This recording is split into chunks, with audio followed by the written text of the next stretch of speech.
There stood a home that appeared to moan with the weight of its own narrative in the less traveled side of town, where the houses knew each other's secrets and the streets had recollections of visitors long gone. This was not, on the surface at least, the type of space you would find in fairy tales or the backdrop for epic adventures. Here, in this home of murmured histories and silent fortitude, Ella shaped her life, not with hopelessness, but with an unfathomable spark. It's the kind of house that seems to shrink away from the gazes of passers-by, with windows clouded by the dust of disinterest and a garden that's more a collection of wild aspirations than tended flora. With eyes full of unspoken tales and hair as wild as a meadow, Ella glides around this home like a soft song. Her features have an honest and alluring appeal, even if they are not precisely shaped like those of a noble. Her hands, worn from years of labor, are a living example of calm strength. They are constantly weaving, mending, and caring. Her stepmother, a woman whose presence fills rooms like a cold draught, carries herself with an authority born of unchallenged command. Her features are sharp, not just in form, but in expression, a stark contrast to the softness that never graced her demeanor. The stepsisters, akin to poorly cast reflections of their mother, navigate their world with a blundering sense of entitlement, their voices a discordant symphony of demands and dissatisfaction. As the morning sun began its climb, casting a soft glow through the kitchen's small window, the stepsisters, Evangeline and Celestia, continued their relentless barrage of demands. "Ella, where is my blue dress? The one with the lace trim? I won't be seen in anything less at the market today," Evangeline huffed, her brows knitting in a display of impatience. Celestia, never one to be outdone in grievances, chimed in, "And my breakfast? I won't have the porridge again. It's too bland. Can't we have something richer?" Ella, amidst the flurry of her morning tasks, responded with a patience that had been honed over years of similar mornings. "I'll find your dress, Evangeline, and Celestia, I'll see what we have in the pantry for breakfast." As she navigated the demands of her stepsisters, a conversation unfolded, one that seemed as routine as the morning itself. "Really, Ella, you should be grateful," her stepmother, Madame Elegante, began, her voice smooth as silk but cold as ice. "After your father's unfortunate passing, you could have been left with nothing, wandering the streets. Count your blessings, child." Ella paused, the weight of her father's memory pressing gently on her heart. He had been a kind man, a merchant whose love for adventure had only been surpassed by his love for his daughter. His marriage to Madame Elegante had been a bid for happiness, a hope to fill the void left by Ella's mother. Yet fate had been unkind, leaving Ella in a household where she was seen not as family, but as an obligation, a reminder of a man who had left them too soon. "I am," Ella said softly. "I just miss him. He saw beauty in everything. He would have wanted us to find happiness together." Evangeline scoffed, breaking the brief silence that had followed Ella's words. "Well, he's not here, is he? And we're stuck with you, so you might as well make yourself useful." And just like that, no direct mention of contracts signed or decisions made, yet through their words, the transformation of her status from beloved daughter to begrudged servant was starkly illuminated. Following the tense exchange and a morning filled with the usual flurry of demands, the atmosphere within the cottage shifted dramatically with the unexpected arrival of a royal messenger. His entrance was heralded by a brisk knock at the door, a sound so unusual in its urgency that it momentarily silenced the household's usual discord. Madame Elegante, ever conscious of appearances, hurried to smooth her dress, and compose her features into what she hoped resembled gracious hospitality. Evangeline and Celestia, their curiosity piqued, quickly abandoned their complaints, clustering behind their mother like two mismatched shadows. Ella, recognizing the rarity of visitors, especially those bearing the royal crest, paused in her chores, a flicker of curiosity lighting her eyes. She remained in the background, as was expected, yet her attention was firmly on the messenger, a young man adorned in the king's colors, looking somewhat out of breath, as if he had raced against time itself to deliver his news. "Madame Elegante," the messenger began, his voice carrying the formal tones of official business, "I am here by command of His Royal Majesty, King Louis. A grand ball is to be held at the palace 3 nights hence, in honor of Prince Henry's return from his studies abroad. The king wishes for all eligible maidens of the kingdom to attend, that the prince might choose a bride. This," he said, presenting a scroll sealed with the royal crest, "is your invitation." The room, for a moment, seemed to hold its breath. Madame Elegante accepted the scroll with a hand that barely trembled, her mind already racing with plans and possibilities. Evangeline and Celestia erupted into a flurry of excited chatter, their earlier bickering forgotten in the face of such news. The prospect of attending a royal ball, of being in the presence of the prince himself, set their hearts ablaze with dreams of romance and elevation. Ella, from her vantage point, felt a surge of enthusiasm, a hope so fierce that it momentarily overshadowed the reality of her situation. As the days slipped by like sand through fingers, the cottage buzzed with an energy it hadn't known in years. Madame Elegante and her daughters were consumed with preparations for the ball, their every waking moment dedicated to fittings, discussions of attire, and strategies designed to capture the prince's attention. The house was awash with silks and satins, ribbons and laces, each piece more extravagant than the last, as Evangeline and Celestia vied to outshine one another. Ella, amidst this whirlwind of activity, found herself more isolated than ever.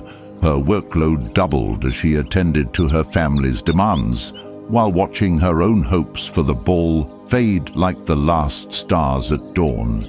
Yet, she couldn't quell the spark of excitement that the thought of the ball ignited within her heart. In the quiet moments, away from the chaos, she dared to imagine herself at the ball, dancing under the chandeliers of the palace, a world away from the soot and drudgery of her daily life. One afternoon, as Ella was tending to the garden, her only escape from the relentless preparations, Madame Elegante approached her, a rare occurrence that immediately set Ella on edge. "Ella," she began, her voice smooth, yet carrying an undercurrent of cold calculation, "I've noticed your interest in the ball. Your dedication to your chores has not gone unnoticed." Ella paused, her heart fluttering with a mix of caution and a daring hope. "Yes, stepmother," she replied, trying to keep her voice even, to hide the tremor of excitement that Madame Elegante's words had sparked. Madame Elegante surveyed her stepdaughter, a slow smile spreading across her face, one that did not reach her eyes. "I suppose, if all your work is completed and you can find something suitable to wear, you may attend the ball with us." The words, though delivered with a veneer of generosity, hung in the air with the weight of an unspoken challenge. Ella knew the enormity of the task set before her, yet the possibility, however slim, of attending the ball set her heart racing. "Thank you, stepmother. I will do my best," she replied, her voice steady despite the storm of emotions within her. As Madame Elegante turned away, leaving Ella to her thoughts, the reality of her situation settled in. Finding something suitable to wear was a mountain in itself, but Ella was not without resources. Her mind raced with possibilities.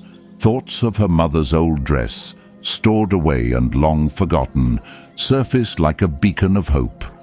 The days leading up to the ball became a blur of activity. Ella worked from dawn till dusk, her fingers nimble with practice as she completed her chores with a speed born of determination. At night, by the light of a single candle, she worked to transform the old dress, stitching and altering, pouring every ounce of her dream into the fabric.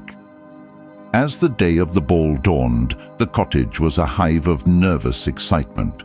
Evangeline and Celestia, adorned in their finery, were a whirlwind of perfume and petulance, their nerves frayed by the magnitude of the evening ahead. Madame Elegante, ever the orchestrator, managed her daughters with a firm hand, her own attire a statement of ambition and desire. Ella, her work finally completed, stood back to behold her handiwork.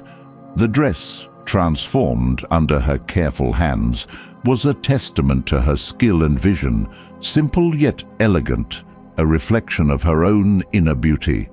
Ella's moment of triumph was short-lived. As she descended the stairs, her transformed dress shimmering in the dim light of the cottage, her step-family's reactions were a cold shower to her warm hopes. Evangeline's laughter was sharp, like a knife's edge, while Celestia's sneer twisted her features into a grotesque mask of disdain. Madame Elegante's gaze, however, was the cruelest cut, a mix of surprise and scorn, chilling in its dismissal. "You surely didn't think you could attend the ball in that?" Madame Elegante's voice was smooth as silk, but her words stung like nettles. Before Ella could muster a response, her stepsisters sprang into action, their jealousy manifesting in a whirlwind of cruelty as they tore at Ella's dress, ripping fabric and scattering beads across the floor like teardrops. In moments, the dress that had been a symbol of Ella's hope and hard work lay in tatters, and with it, her dreams of attending the ball. As her step-families swept out of the house, leaving behind a cacophony of malicious laughter, Ella was left in the ruins of her aspirations, the silence echoing louder than their taunts ever could. Crushed, she fled to the garden. There, in the moonlit sanctuary among the whispering flowers and sympathetic creatures, she allowed herself to grieve, not just for the loss of a night at the ball, but for the profound isolation of her existence within her own home. As Ella's tears subsided, giving way to a deep, resolute calm, a shimmering light began to coalesce in the garden, casting ethereal shadows among the moonlit flowers. From this light emerged a figure, both familiar and otherworldly. Her presence was commanding yet comforting, an enchanting sorceress. "My dear Ella," the figure began, her voice a melody of warmth, "I come from a world unlike your own." Ella, her curiosity piqued, listened intently as the figure continued. "We have learned to harness the essence of life in ways that would seem miraculous to you." The figure's gaze softened, meeting Ella's wide-eyed wonder with a gentle smile. "You see, my dear, our lives are but threads intertwined, each touching the other across the expanse of time. I'm you, Ella, from a different age and place, where the dreams of today are the realities of tomorrow. But you can think of me as your guardian, watching over you." Ella, her mind racing with questions, found herself anchored by a sense of profound connection. "But how can this be? How can we do these things?" she asked, her voice a whisper of awe and confusion. The guardian, or rather Ella of a distant world, reached out, her hand glowing with an otherworldly light. "With belief, my dear. Believe in the potential within each of us to shape our destiny and turn the dreams of our hearts into the wonders of the world. Tonight, I offer you a glimpse of what can be, a chance to see beyond the limits set by your stepfamily." With a wave of her hand, the tattered remains of Ella's dress transformed, the fabric twisted and reshaped, becoming a gown of such exquisite beauty that it seemed woven from the very essence of starlight and hope. Glass slippers appeared at her feet, their design defying explanation, yet perfect in their simplicity and elegance. "As the clock strikes midnight, the magic I've shared will fade," the guardian explained, her eyes alight with a mix of sadness and hope. "But the magic within you, the strength to dream and to dare, will endure." The air shimmered with a gentle radiance, and where once there was only the soft, moonlit grass, a carriage now stood, sleek and glowing with a soft, internal light.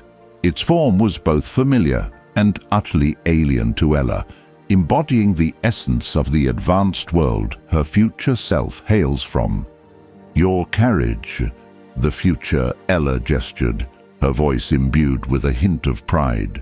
"In my time, we've learned to harness the very essence of creation, molding it to our will and vision." As Ella approached the carriage, a sense of awe enveloped her. The door swung open silently, revealing an interior that glowed with a warm, inviting light. The seats upholstered in materials soft to the touch, yet dazzling to the eye.